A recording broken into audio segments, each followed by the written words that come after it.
المكتب التعاوني للدعوة والإرشاد وتوعية الجاليات بمحافظة بدر.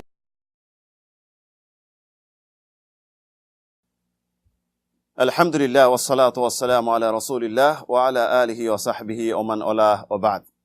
সম্মানিত দর্শক ও শ্রোতা মণ্ডলী, আজকে আপনাদের সম্মুখে উপস্থিত হয়েছি রাসূল সাল্লাল্লাহু আলাইহি ওয়াসাল্লামের ছোট্ট একটি হাদিস নিয়ে, যে হাদিসটি ইমাম মুসলিম রাহিমাহুল্লাহ তার সহিহ গ্রন্থে বর্ণনা করেছেন। রাসূল সাল্লাল্লাহু আলাইহি ওয়াসাল্লাম বলেন, লা তাদখুলুল জান্নাতা হাত্তা তুমিনু ওয়ালা তুমিনু হাত্তা তাহাব্বু আওয়ালা আদুল্লুকুম আলা শাইইন ইযা ফাআলতুমুহু তাহাবাবতুম আফশুস সালামা বাইনাকুম, রাওয়াহু মুসলিম। রাসূল সাল্লাল্লাহু আলাইহি ওয়াসাল্লাম এখানে প্রথম বলেন, লা তাদখুলুল জান্নাতা হাত্তা তুমিনু, যে তোমরা কেউ জান্নাতে প্রবেশ করতে পারবে না যে পর্যন্ত তোমরা ঈমানদার না হবে। পরবর্তী সেন্টেন্সে বলেন যে ঈমানদার কিভাবে হওয়া যাবে, ওয়ালা তুমিনু হাত্তা তাহাব্বু, তোমরা ঈমানদার হতে পারবে না যে পর্যন্ত পরস্পর তোমরা একে অপরকে ভালোবাসবে না বাসবে। তোমাদের মাঝে যদি ভালোবাসা না আসে, মুসলিমদের মাঝে ভালোবাসা পরস্পর যদি না আসে, তাহলে তোমরা ঈমানদার হতে পারবে না। পরবর্তী সেন্টেন্সে রাসূলুল্লাহ বলতেছেন, আওয়ালা আদুল্লুকুম আলা শাইইন ইযা ফাআলতুমুহু তাহাবাবতুম, যে আমি তোমাদেরকে বলবো না এমন একটি জিনিস, এমন একটি বিষয় বলবো না যেটি তোমরা করলে পরস্পর তোমাদের মাঝে বন্ধুত্ব সৃষ্টি হবে, ভালোবাসা পয়দা হবে এবং পরস্পর একজন আরেকজনকে ভালোবাসতে পারবে।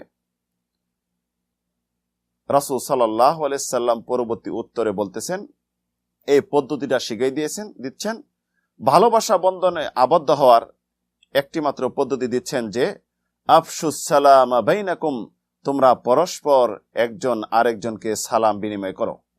এই ছোট্ট একটি হাদিসে রাসূল সাল্লাল্লাহু আলাইহি সাল্লাম সুন্দর একটি শিক্ষা দিয়েছেন আমাদেরকে, যে শিক্ষা হলো যে জান্নাতে যেতে হলে অবশ্যই ঈমানদার হতে হবে।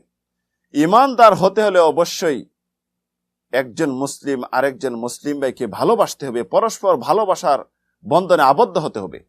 আর ভালোবাসা বন্ধনে আবদ্ধ হওয়ার একটি পদ্ধতি হলো পরস্পর সালাম বিনিময়।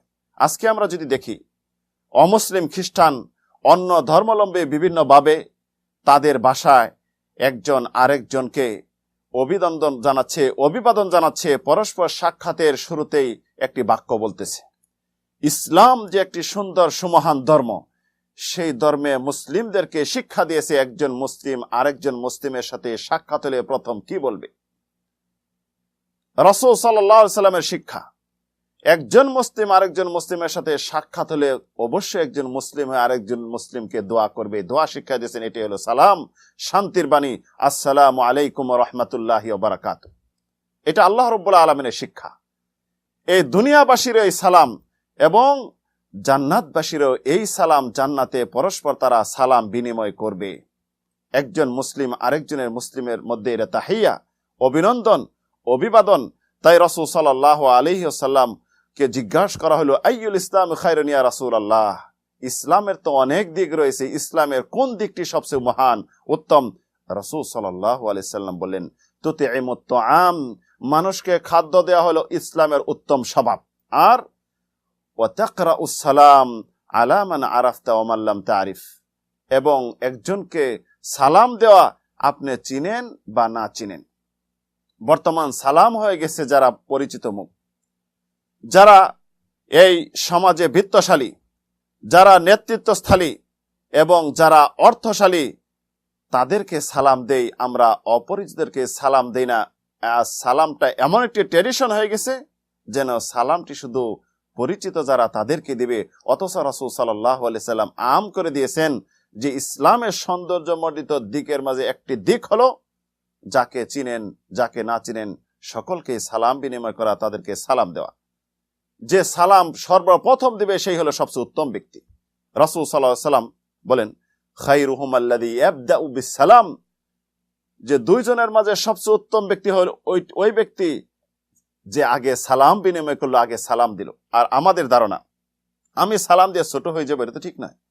আমি তো একজন সম্মানিত ব্যক্তি, আমি আগে কেন সালাম দিব?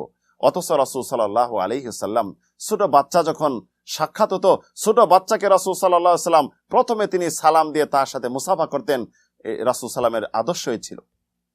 তাহলে উত্তম ব্যক্তি কারা? এই সালাম যে সর্বপ্রথম দিবে, এই সালাম দেওয়ার হুকুম হলো সুন্নত, মুস্তাহাব, একজন মুসলিম ভাইয়ের জন্য দোয়া করা, তবে সালামের উত্তর দেওয়া হলো ওয়াজিব।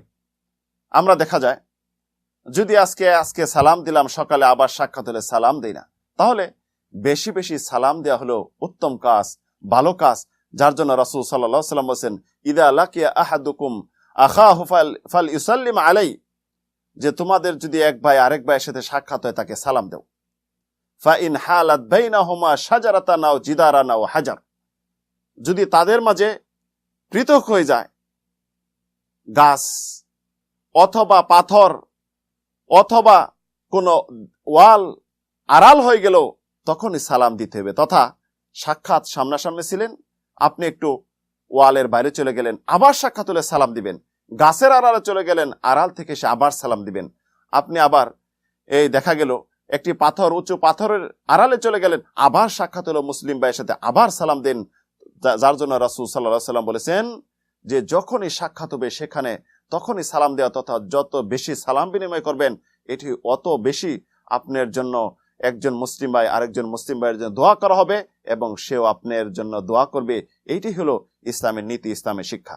সালামের পরে মুসাফা করি, আমরা অনেকেই মুসাফা করতে পারি, কারণ রাসূল সাল্লাল্লাহু আলাইহি ওয়াসাল্লাম বলেছেন, যে হাদিস ইমাম আবু দাউদ বর্ণনা করেছেন, মা মিন মুসলিমাইনি ইয়ালতাকিয়াইন, যে দুইজন মুসলিম যদি পরস্পর সাক্ষাৎ হলো, ফায়াতাসাফাহান, ও পরস্পর উভয়ে মুসাফা করলো, ইল্লা গুফিরা লাহুমা ক্বাবলা ইয়াতাফাররাকা, মুসাফা করলে, সালাম দেওয়ার পরে মুসাফা করলে একজন আরেকজন থেকে পৃথক হওয়ার পূর্বেই তাদের উভয়ের গুনাহ আল্লাহ রাব্বুল আলামিন ক্ষমা করে দেন। সুবহানাল্লাহ। এই যে ইসলামের মহৎ দিকগুলি, কত সুন্দর দিকগুলি আমরা জানি না। আমরা মনে করি সালাম তো হলো একটি ট্রেডিশন, একজনের সাথে একজনের সাক্ষাতে প্রথম সালাম দিব। সালামের মাঝে কি যে মহত্ব রয়েছে, কি যে গুরুত্ব রয়েছে, কি যে এর মাঝে একজন মুসলিম আরেকজন মুসলমানের প্রতি আকর্ষণ রয়েছে, ভালোবাসার বন্ধনে আবদ্ধ হওয়ার যে একটি মহা ঔষধ হলো সালাম। এমনই ভাবে আমরা অনেকেই সালাম দেই, দেখা যায় মুখে হাসি নেই বা অন্যরকম যেন বিরক্ত হয়ে যাই। অথচ রাসূল কি বলছেন দেখেন, একজন মুসলিম আরেকজন মুসলিমকে মুস্কি হাসি দেওয়া, এটাই হলো সাদকা। রাসূল বলেছেন, তাবাসসামা ফি ওয়াজি আখিকা সাদাকা, যে তুমি মুসলিম হয়ে আরেকজন মুসলিম ভাইয়ের সম্মুখে তোমার যে হাসি মুখে একটু চেহারা দেখালে এটা সাদকা। সুবহানাল্লাহ। দেখেন, সালাম বিনিময় করা, পরস্পর আবার একটু হাসি বিনিময় করা, এটি হলো সাদকা। তাই সম্মানিত দর্শক শ্রোতা মণ্ডলী, আসুন আমরা পরস্পর সালাম বিনিময় করি এবং সত্যিকার ঈমানদার হই এবং ঈমানকে মজবুত করি।